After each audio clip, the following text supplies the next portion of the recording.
এতে এসছি আমরা মধু প্রামাণিক, মানে মহাপ্রভু সন্ন্যাস নেওয়ার আগে মহাপ্রভু যে চুল কেটেছিল সেই স্থানে এসেছি। এটার নাম হচ্ছে সুখী আগ্রা আশ্রম। তো এইখানে মহাপ্রভু সন্ন্যাস নেওয়ার আগে চুল কেটেছিল।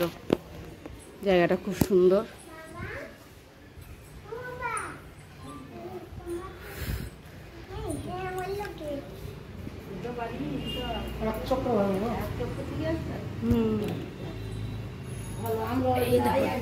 সেই মধু প্রামাণিকের ভজন স্থল। মন্দির, এটা বুদ্ধদেব। তো মধু প্রামাণিক এখানে ভজন স্থল। সখীর আখড়া সেবক বৃন্দের এখানে সমাধি, একটা একটা করে দেখো সব এখানে সমাধি আছে।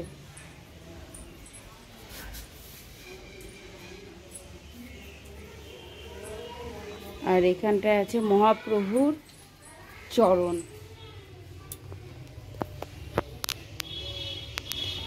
এটা অমূল্য সম্পদ। এখন উদ্ধারণ দত্ত মহারাজের সমাধি। এই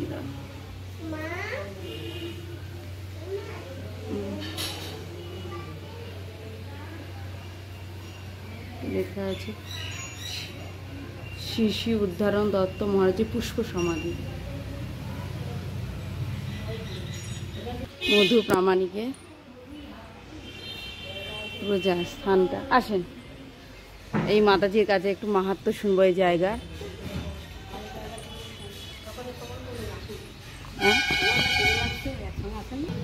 এখানকার মাহাত্ম্য এটা হলো শিল মধু পরমাণিকের ভজন স্থলী। পূর্বে ছিল এটা মধু পরমাণিকের গৃহ অর্থাৎ বাড়ি। পূর্বে মানে আগে বাড়ি ছিল, পরে হলো ভজনস্থলী। তখন হলো যখন ভগবানের মাথা মন্দির করবেন তারপরে ভজনস্থলী। তাই ভগবানের দেহমা শিল মধু পরমাণিক কিছুতেই স্পর্শ করবেন। ভগবানের দেহ কেউ স্পর্শ করতে পারে। উনি অনাদির আদি গোবিন্দ, উনি সচিতানন্দ বিগ্রহ, উনি সর্বকারণের কারণ।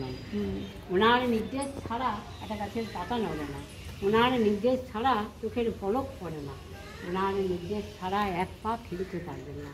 সেই ভগবানের দেহ শিল মধু পরমাণিক কী করে স্পর্শ করবেন, কী করে মাথা মন্দির করবেন? মধু পরমাণিক ঝরঝর করে কাঁদছেন, প্রভু ক্ষমা করুন, প্রভু এ দেহ স্পর্শ করতে পারবো না, প্রভু ক্ষমা করুন। তখনই ভগবান গৌরসুন্দর শিল মধু পরমাণিককে বলছেন, মধু তুমি যদি কর্ম না করো, অর্থাৎ মাথা মুন্ডুল যদি না করো, তাহলে সন্ন্যাস নেওয়া হবে না, সন্ন্যাস ধর্ম নেওয়া হবে না মাথা মুন্ডুল না করলে। আর সন্ন্যাস ধর্ম যদি না নিতে পারি, এই কলিহত জীবকে উদ্ধার করবো কী করে?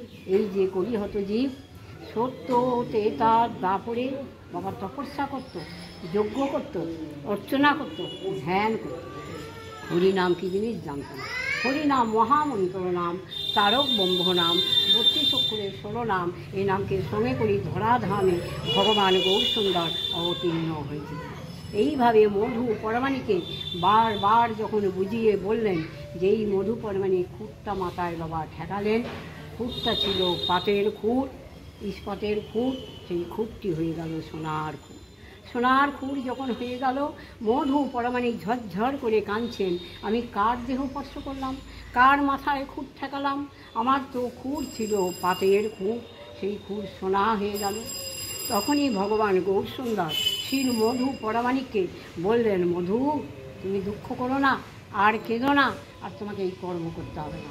অর্থাৎ আর নাপিতের কর্ম করেননি বাবা। সেই থেকে এইখানে বসে বসে ভগবানের চরণ, ওইখানে চরণ আছে, ওই চরণ ভজন করতেন, সাধন করতেন।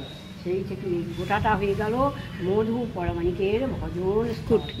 আর ওইখানে আছে আদি সপ্তগ্রামের উদ্ধারণ দত্ত মহারাজের পুষ্প সমাধি। আসুন এদিকে আসবেন, আসুন।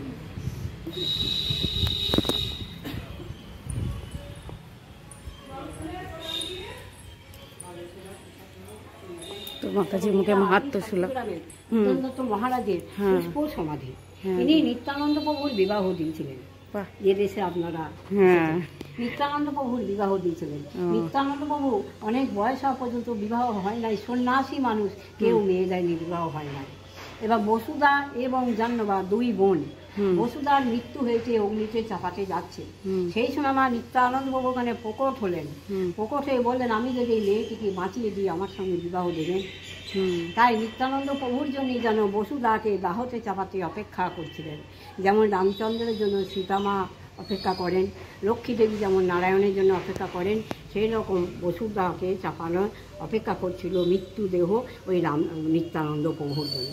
যেই নিত্যানন্দ প্রভু সেই করকমলটা ওই বসুদার মাথায় রাখলেন, ওই মেয়ে বেঁচে উঠল, ওই মেয়ে সুস্থ হয়ে বেঁচে উঠল।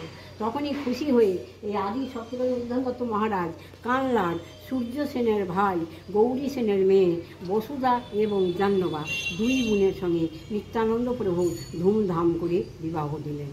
বসুদাকে জীবন থেকে বাঁচালেন মা, আর জাহ্নবা দেবীকে মেয়ের বিয়েতে যেমন যৌতুক দেয় সেরকম যৌতুক হিসাবে দিয়ে দিলেন। যে নিত্যানন্দ প্রভুর দুই স্ত্রী বসুদা এবং জাহ্নবা। আসছি তো হরে কৃষ্ণ। আমরা এসেছি মহাপ্রভুর সন্ন্যাসী তলা। এবার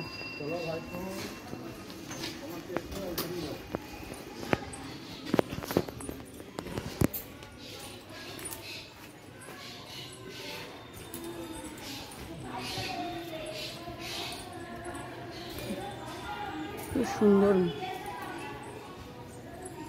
মন্দিরটা, এখানকার মন্দিরগুলো খুব সুন্দর, প্রত্যেকটা মন্দিরই। সে মহাপ্রভু রন্ধনশালা এটা এখানে। আর এই দেখো মহাপ্রভু মন্দির।